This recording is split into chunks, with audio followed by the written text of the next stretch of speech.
ভার্জিয়ার award for interior design BAIED 2025-এর পুরস্কার বিতরণী উদযাপন করল ভার্জিয়ার পেইন্টস বাংলাদেশ লিমিটেড।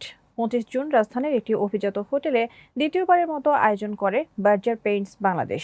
এ সময় ভার্জিয়ার ফর ইন্টেরিয়র ডিজাইনের অসাধারণ প্রতিভাকে স্বীকৃতি ও সৃজনশীল ব্যক্তিত্বকে সম্মাননা জানায়, যারা তাদের চিন্তা ও নকশার মাধ্যমে আমাদের অভ্যন্তরীণ পরিসরকে নতুনভাবে রূপ দিচ্ছেন।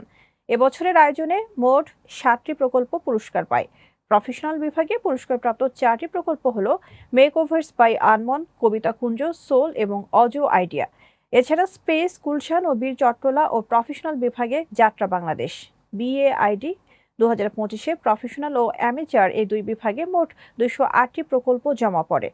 অনুষ্ঠানে উপস্থিত ছিলেন কিংবদন্তি স্থপতি ও মাস্টার অব মাস্টার্স খ্যাত স্থপতি প্রফেসর শামসুল ওয়ারেস, ভার্জিয়ার পেইন্টস বাংলাদেশ লিমিটেডের ব্যবস্থাপনা পরিচালক রূপালী হক চৌধুরী সহ প্রতিষ্ঠানটির অন্যান্য ঊর্ধ্বতন কর্মকর্তারা। এছাড়া দেশের খ্যাতনামা স্থপতি ও ইন্টেরিয়র ডিজাইনাররাও অনুষ্ঠানে অংশ নেন।